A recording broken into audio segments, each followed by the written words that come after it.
มาถึงแล้วครับ APT Stop สุดท้ายของปี 2024 นะครับที่เวียดนามเกาะฝูกวกนั่นเองครับเป็นครั้งแรกที่ได้มาเกาะนี้เลยนะแล้วก็สวยงามสมคำร่ำลือจริงๆแล้วก็เหมาะที่จะเป็น destination ของโป๊กเกอร์สุดๆเพราะว่าโรงแรมดีมากบอลรูมก็ดีที่สำคัญก็คือเพื่อนๆคนไทยเนี่ยเยอะมากๆเลยนะครับเจอกันยิ่งกว่าประเทศไทยอีกนะฮะก็หวังว่าทริปนี้ผมจะทำได้ดีครับแล้วก็เป็นสต็อปสุดท้ายของ APT แล้วจริงๆปีนี้รันค่อนข้างแบดเลยนะครับตั้งแต่ต้นปีไปมาหลายทัวร์เลยรวมถึง WSOP ด้วยมาถึง APT ครั้งนี้ก็หวังว่าจะทำผลงานได้ดีปิดท้ายปีนะครับผม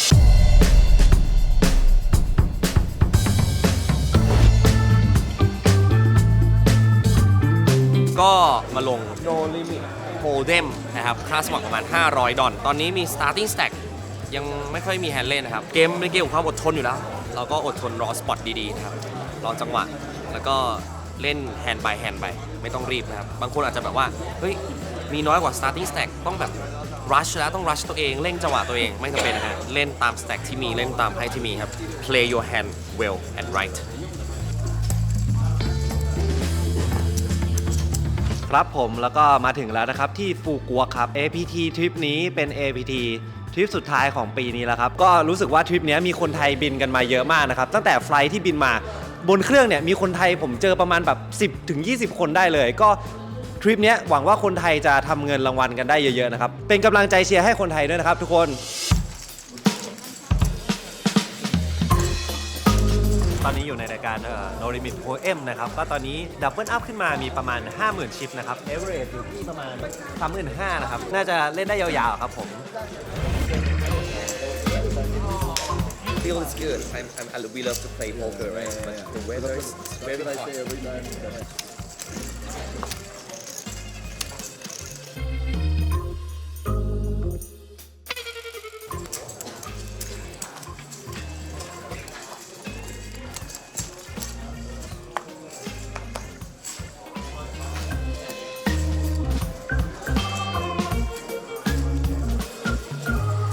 ตอนนี้นะครับ No Limit Hold'em นะครับเลเวล11นะครับผมเหลืออยู่ 50,000 นะครับ Average Stack ก็ 50,000 นะครับก็ยังทรงๆอยู่นะครับดีมากใน No Limit Hold'em นะครับมี 3x average ประมาณ 58,000 ผมมี160,000น่าจะเข้า ITM ได้นะถ้าเกิดเราไม่มั่วจนเกินไปแล้วก็ไม่ดวงซวยจนเกินไปนะฮะเราเล่นให้มันเต็มที่นะครับอดทนรอเวลาเมื่อกี้ผมก็มองไปเดียวจนกระทั่งมีสปอตที่ดีเราก็เริ่มจากตรงนั้นนะฮะอดทน patience is keyผมน่าอาจจะเป็นชิปลีดนะไม่แน่ใจไม่ได้ดูชิปคนอื่นด้วยแต่ว่ามี160,000 ครับ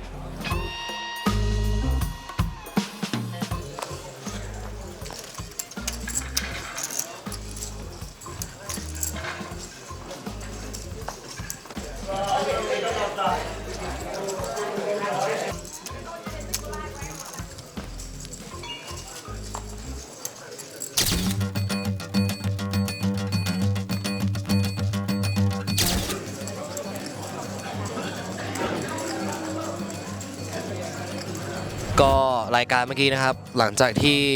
เรามีประมาณ3 average stack แต่สุดท้ายนะครับพอย้ายโต๊ะมาเล่นไปเลเวลมันเร็วขึ้นนะจาก25 นาทีเป็น20 นาทีนะครับแล้วก็ไม่ค่อยมีไพ่เล่นนะครับเบรสไปโดนทรีเบตต้องมอบสุดท้ายก็ตกที่23ครับ ITM 20 คนแต่ว่าผมตกปุ๊บแป๊บเดียวเขา ITM กันเลยเร็วมากฮะปกติมันไม่เร็วขนาดนี้มันเหนียวนะก็ว่าที่นี่ก็บับเบิลไปตามระเบียบเป็นซอฟต์บับเบิลทริปนี้นะครับมาสั้นมากนะครับแต่ว่าก็ได้ ITM แล้วก็สบายใจแล้วครับเดี๋ยวไปเล่นโซดีแอคต่อครับก็มารอลุ้นว่าจะ ITM อีกสักทัวร์นึงหรือเปล่านะครับก็รอลุ้นกันครับผมลงรายการ NL Hold'em ครับก็จบที่ 3 มาหลายทัวร์แล้วครับของ APT ก็รอบนี้ก็ประสบความสำเร็จก็ Final Table แล้วก็1 ITM พยายามเรียนรู้เรื่อยๆก็รู้สึกตัวเองว่าพัฒนาขึ้นมากครับอยากขอบคุณพี่บาสครับอาจารย์ผมแล้วก็พี่ๆทุกคนที่ให้คำปรึกษาคอยสอนก็ถือว่าได้ความรู้เยอะครับ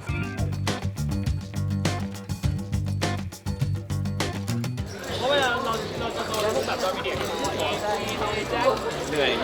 ถ้าเราไม่มีเราช่วยหน่อยครับ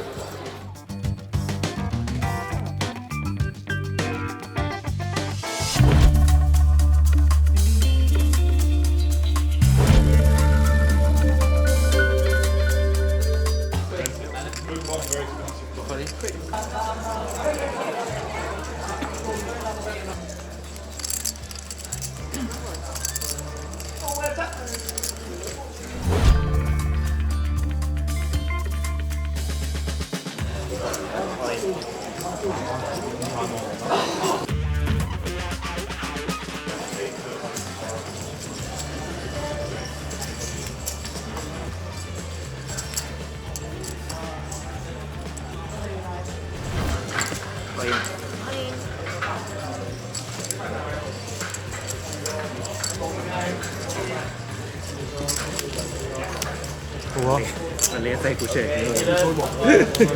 ตอนนี้นะครับ Zodiac Classic นะครับ ITM เรียบร้อยแล้ว เหลือ 20 คนนะครับ ก็อีกนิดนึงครับ จะเข้าไฟนอลแล้วครับ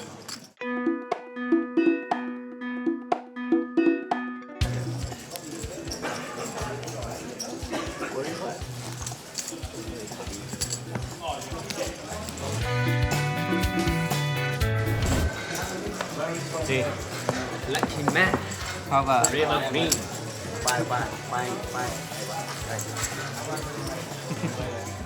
วันนี้นะครับเป็น Zodiac Classic นะครับ Day 2 ครับ ก็เข้ามาเรื่อยๆครับดีฟแล้วก็ช็อตดีฟแล้วก็ช็อตมาเรื่อยๆ จนมาถึงตอนเหลือ 11 คนครับ ถือ Pocket Map ผมเหลือ 12 Big Blind แล้วก็มีCut Off Open มา ผมก็ทำการแจมนะครับด้วย Pocket Map เขาก็ Snap Core นะครับ มี Pocket A ก็ Windows ตกมาเป็น A เลยปักก็ตายในทรงครับผมก็ถือว่าทำได้ดีแล้วแหละมันก็โฟไม่ได้แล้วเนาะ Pocket Map ก็เรียกได้ว่าวันนี้ได้ที่ 11 ก็ได้มาประมาณ 5,000 USD ครับ แล้วก็เมื่อวานได้ที่ 14 ครับ เอาละครับสวัสดีครับทุกคนนะครับชาวเทนหน้าตักนะครับตอนนี้บล็อกก็อยู่รายการ APT ที่ฟุกุโอกะนะครับและนี่ก็คือรายการทัวร์สุดท้ายของปีนะครับเดี๋ยวไปดูกันว่าบอสจะเข้า ITM ไหมหรือจะได้ที่เท่าไหร่ หรืออาจจะกลับไปมือเปล่าเหมือนเดิมเหมือนทัวร์ที่แล้วนะครับนี่ก็เป็นทัวร์ที่2ของบอสเรารู้สึกวันนี้ผมน่าจะมีทัวร์ตอนกลางคืนมั้งเดี๋ยวผมจะไปลงตอนคืนหรือไม่ก็ตอนเย็นเดี๋ยวเราขอดูก่อนยังไงก็ฝากเป็นกำลังใจให้กับบอสด้วยครับแล้วก็เป็นกำลังใจให้กับทีมสตาร์ทุกคนด้วยนะครับ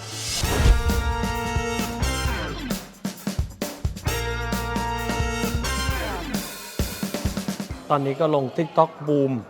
Super Hoem มาเพิ่งลงจากเครื่องด้วยแล้วก็มาลงเลยก็เรียกได้ว่าใครสายซิ่งผมว่าน่าจะชอบอันนี้มากๆนะครับเพราะรู้สึกว่ามันไม่ได้แจกเหมือนโอมาฮ่าหรืออะไรอย่างงี้มันแจก3ใบแล้วก็ต้องเลือกไพ่ที่ดีที่สุดเข้าลงไปเล่นก็มีเวลาให้คิดอยู่ครับก็ถือว่าใช้ได้อยู่แต่ก็ลองมาเซิร์ฟมันๆดูขำๆผมว่ายังไงว่าน่าจะมันเดี๋ยวลองไปลุยกัน 45 is right here. Sin number 5. คือกูอยากมาแบบเงียบๆไม่เงียบแล้ว Number 5 Sin number 5, yes.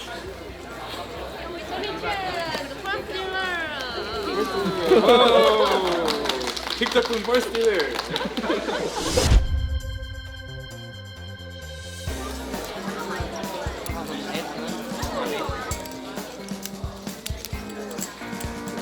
ตอนนี้บอสก็อยู่ใน TikTok Boom นะครับผมชิปอยู่ประมาณสัก40ก็กำลังโอเคอยู่อันนี้ก็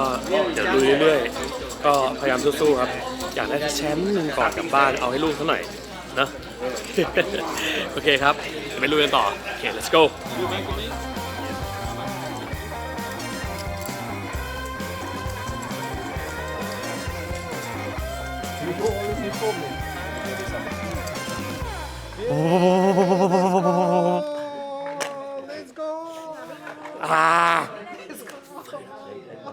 first time ครั้งแรกครับ final table How do you feel? แบบงง Interview. ๆ Interview. How you feel? No, this Ah, is, no, Mike, no. Mike, this is Mike. I have my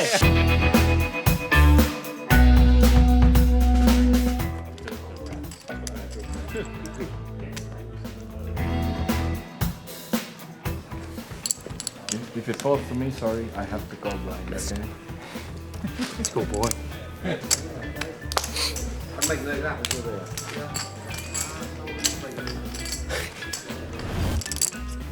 ลุมแล้วเนี่ยโดนลุมไม่ Yes.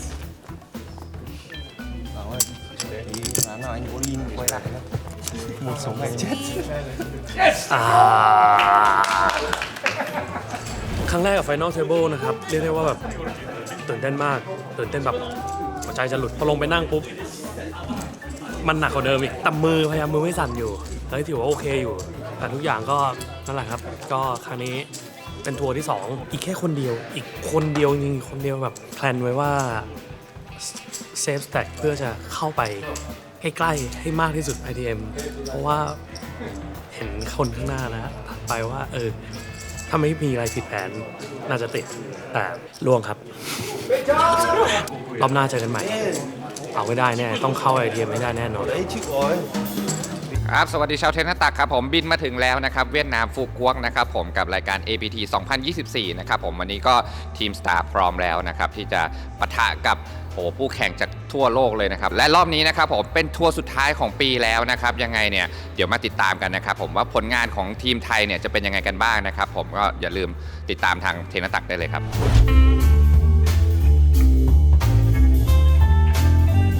จะลงรายการแรกของวันนี้เลยครับบินมาถึงเล่นเลยก็คือรายการ NL Hold'em นะครับผมก็กติกาคล้ายๆเล่นโป๊กเกอร์ตามปกติเลยนะครับผมก็เดี๋ยวลองไปดูกันว่าการวอร์มอัพแมตช์แรกของวานจะเป็นยังไงนะครับฝากเชียร์ด้วยครับ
Я только что говорю, Серега, у нас план такой, я открываю, говорю, страни. И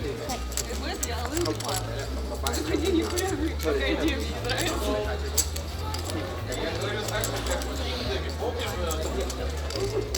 Нет, ну будет возможность по базару, но или что.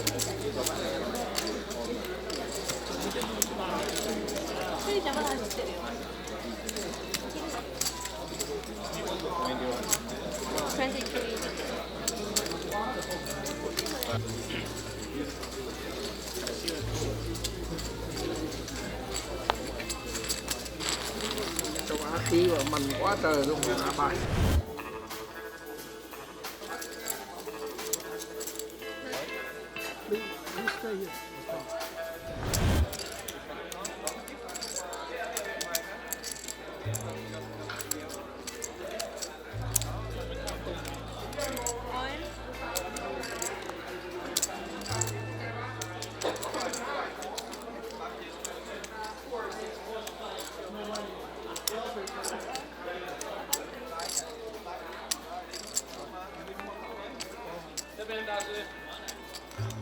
Sangat CEO.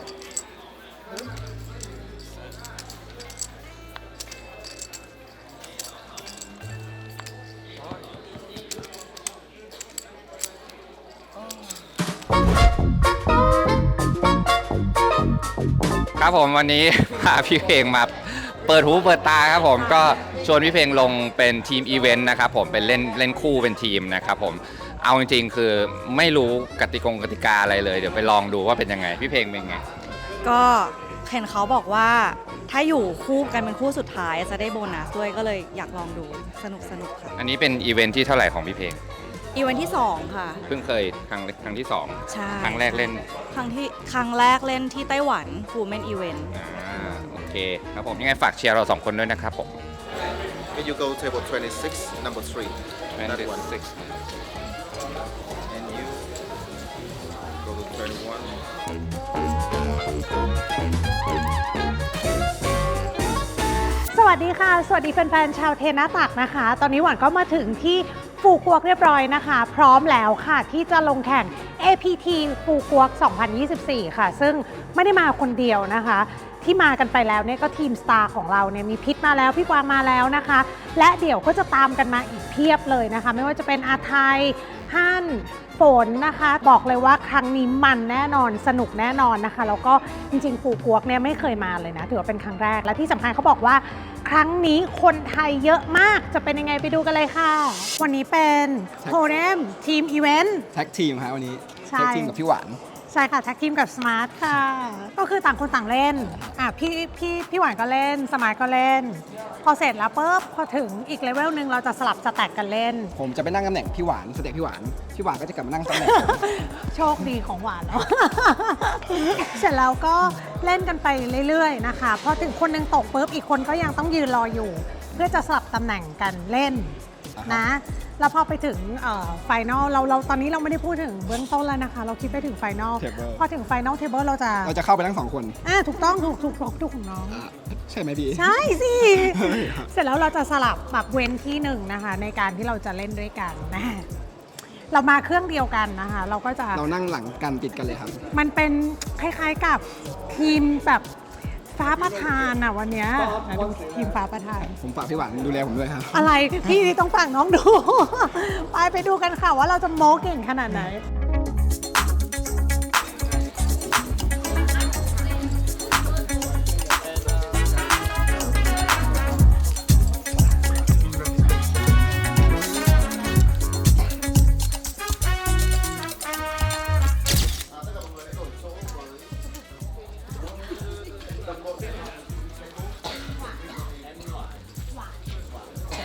ยังไม่เสียแล้วเสียแค่เวลาอย่างเดียว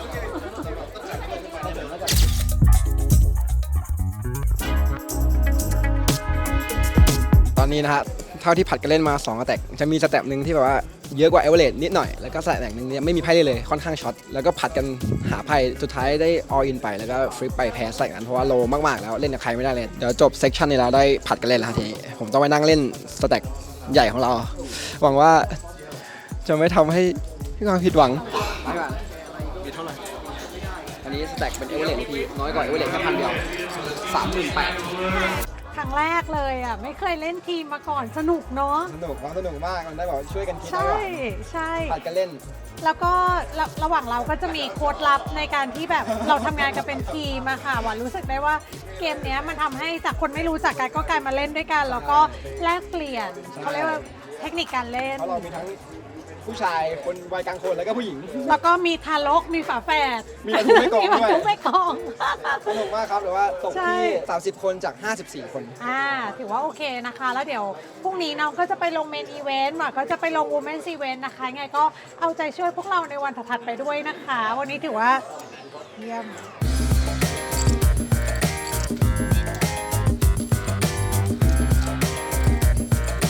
ครับผมตอนนี้ก็อยู่ที่ทีมอีเวนต์นะครับผมเข้าไปรอบลึกมากๆเลยครับเลเวล 16 นะครับตอนนี้เหลือ 15 คนนะครับซึ่งเอา ITM 4 คนเท่านั้นนะครับผมแต่ว่าไอ้รางวัลสำหรับทีมที่อยู่รอบทีมสุดท้ายแตกไปแล้วเป็นคนรัสเซียได้ไปนะครับผมก็เหลือ 14 คนแล้วอีกนิดเดียวเท่านั้นครับผมก็ฝากเชียร์ด้วยนะครับพี่กวางกับพี่เพลงนะครับผมอีกนิดเดียวจะถึงแล้วช่วยด้วย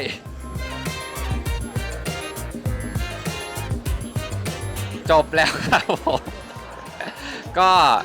เข้ามาลึกมากแล้วนะครับเลเวล 17 นะครับผมตอนที่ตกไปก็คืออันดับ 14 นะครับผมจากประมาณ 50 กว่าคนเนาะไม่60 ได้ 60ประมาณนั้นครับผมก็แทนสุดท้ายครับผมก็ค่อนข้างช็อตนะครับมีอยู่ประมาณ6 Big Buy นะครับผมก็ออินไปด้วย King 9 สูตรนะครับผมก็มอบกันทั้งโต๊ะจนกระทั่งมาถึงคนข้างๆ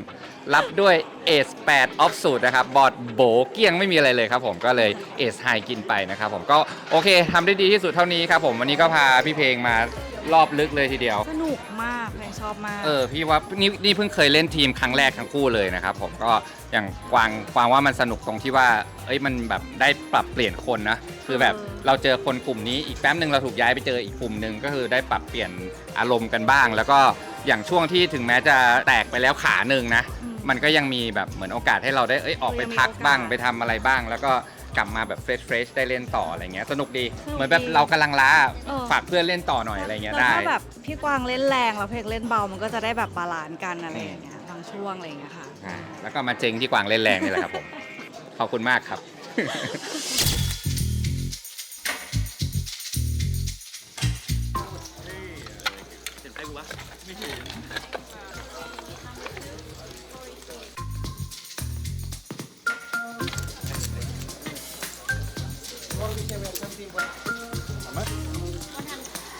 ตอนนี้เข้า Final Table แล้วครับ9 คนแล้วก็ตอนนี้น่าจะชิปลีดอยู่ครั้งแรกเลยเนี่ยที่เข้ารอบแบบชิปลีดเลยเต้นนะกูแทนได้แบบว่าแฮนด์ดีๆไม่มีพลิกที่เข้ารอบทุกวันนี้ได้เพราะว่าเสื้อนำโชคเนี่ยใส่นี้เข้ารอบทุกทีเลยต้องไปซื้อนะครับที่เพจเทนนิสตัก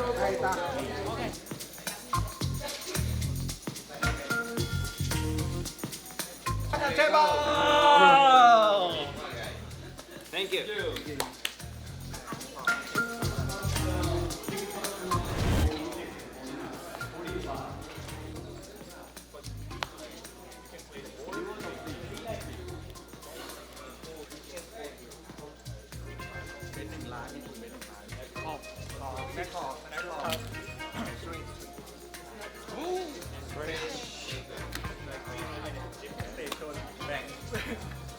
ไม่กินเขาต่อกินเหรอ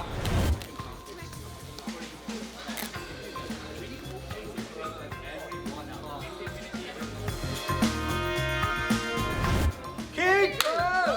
อย่าห้านะอย่าห้านะอย่าห้าอย่านะอย่าห้านะอย่าห้านะอย่า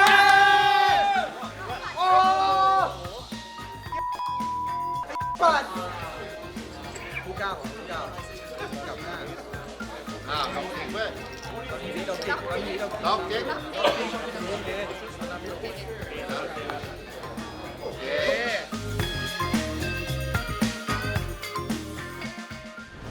เก็บไทยก่อนเว้ยโอ้โหว่าแค่แตก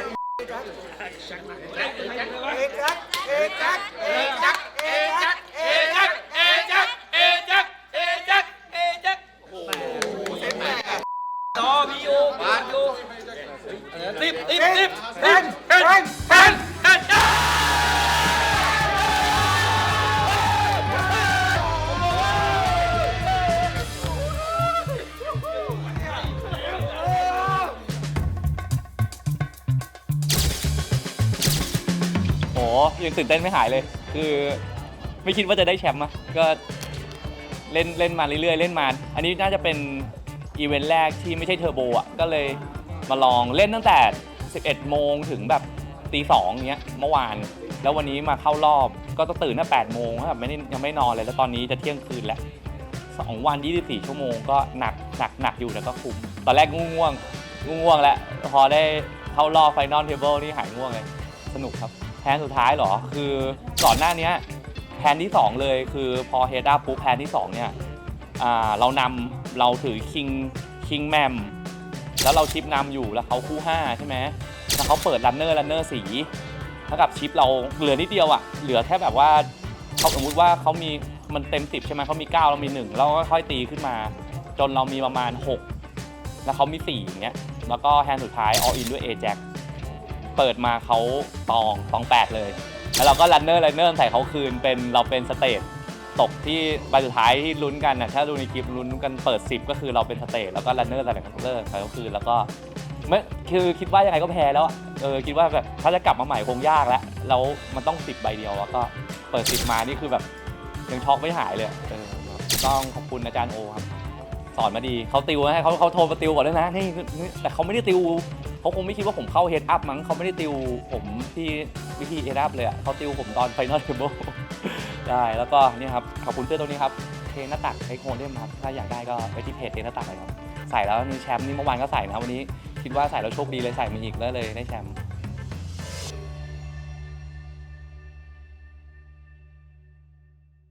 ในฐานะของ